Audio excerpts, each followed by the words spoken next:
Hello and welcome to Pure Experiences online satsang. This satsang is an opportunity for all seekers to discuss the spiritual topics, especially on the path of knowledge. So all questions are most welcome.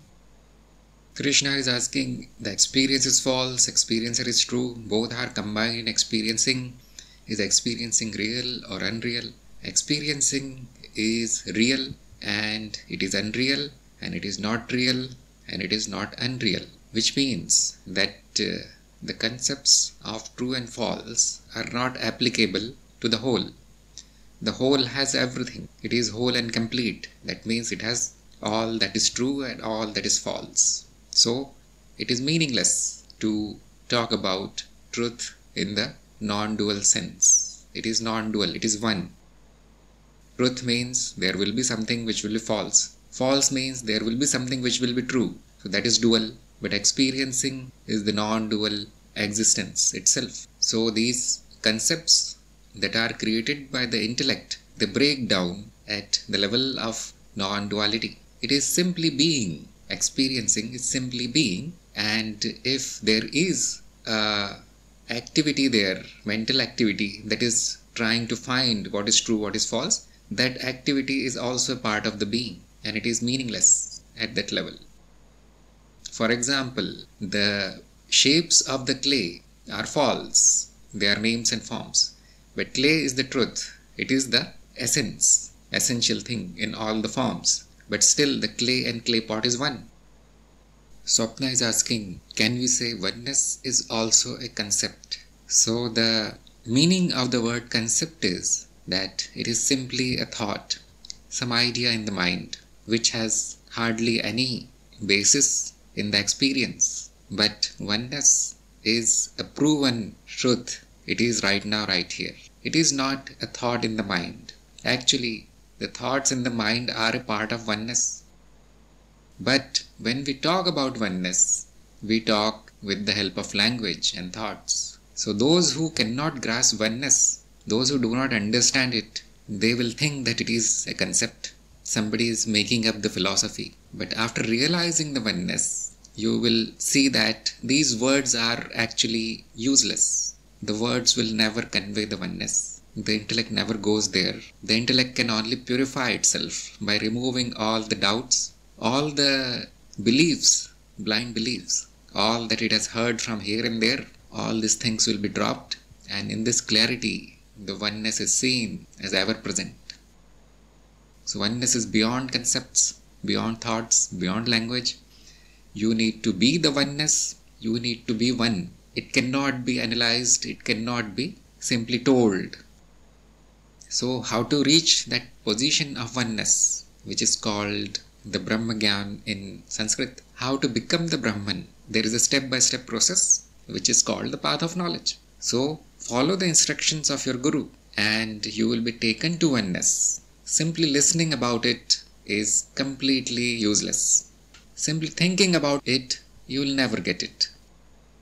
So this process is the famous progressive elimination, neti neti, where you first realize who you are, then you realize what is this experience that is happening, and they are combined through your own direct experience and your own intelligence.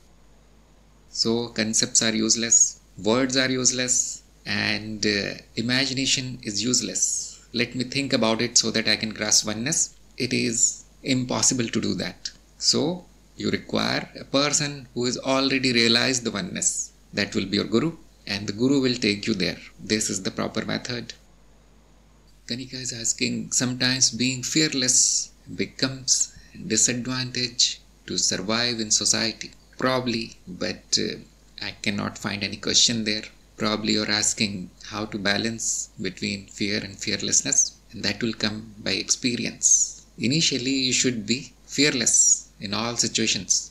But when you see that the fearlessness is not working and you need to run sometimes, there are two possible ways to deal with any situation. Adverse situation, that is fight or flight. Either you fight the situation fearlessly or you run away. So both of these actions should be taken in complete awareness.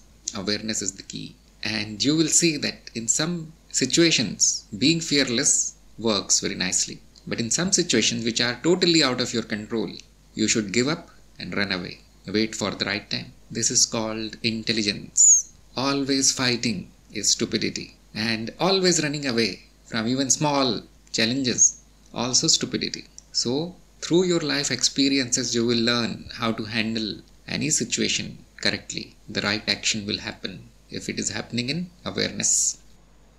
For small things like going to the shopping complex, you should not be afraid. Do your daily routine in complete fearlessness. But going to a place which has bad reputation, where there are criminals, going there in the middle of the night alone, now there the fear should take over, because it is completely unnecessary and not safe. There the fearlessness will cause problems, disadvantage. So I am giving a very, very simple example just to show. But life is very complex, and there you will learn through experiences. If you are learning in complete awareness, mostly the results will be positive. And if there is something which happens in a negative way, no problem. Learn and move on, because you are never harmed. Rajit is asking, who is better equipped to handle illusion, the ignorant one or the realized? You see, you are the truth and you are the illusion.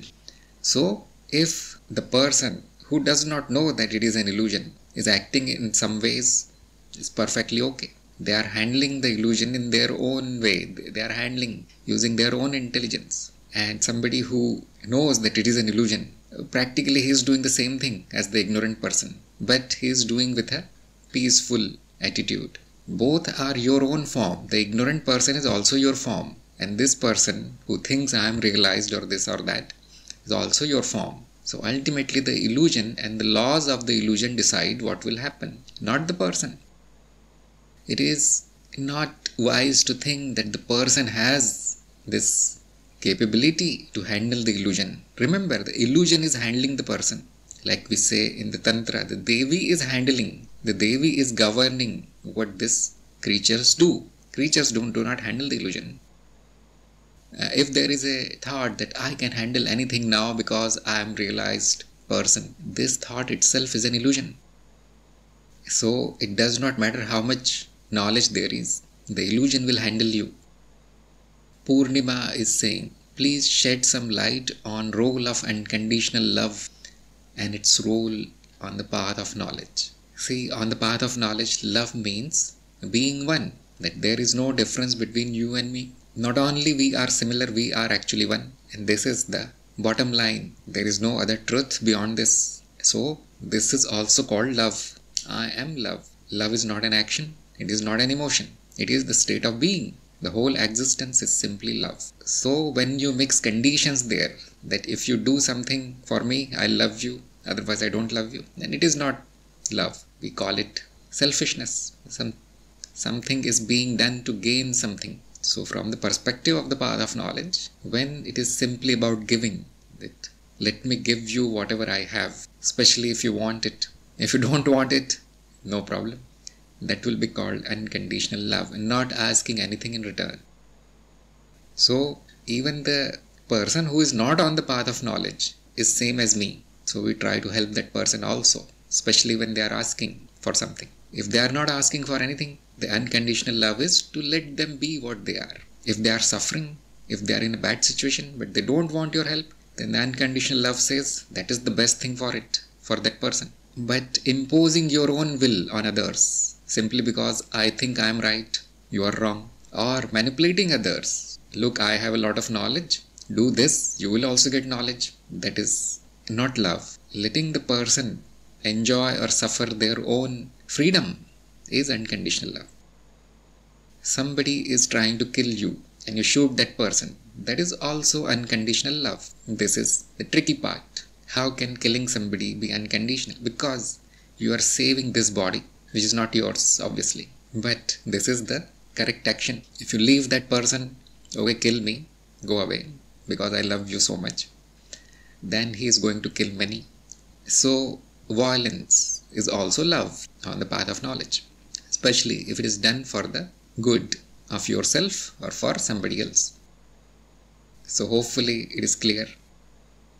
Because everybody is me and everybody is an illusion. So it hardly matters what we do with others. But any intelligent person will realize that there is more advantage in providing assistance to others. In helping and serving others, there is more advantage. Advantage for what? For the whole existence. And for the individual also. When you serve, you will be benefited more than the person you are serving. But the real test is when you are not benefited but still you serve others. And we say that person is a saint, an image of the love.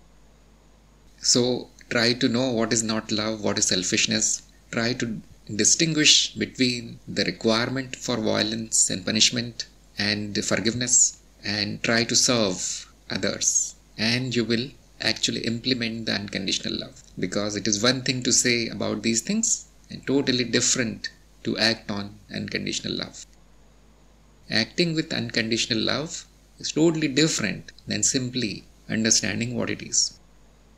Praveer is asking, is there balance exists between illusions world and spiritual world after getting knowledge of true self? All the worlds are illusions only. This is the knowledge you will get after knowing yourself. After realizing your true self, you will realize that everything that can be experienced is illusion only. There is no difference in the worlds. So if there is no difference, there is no question of balance.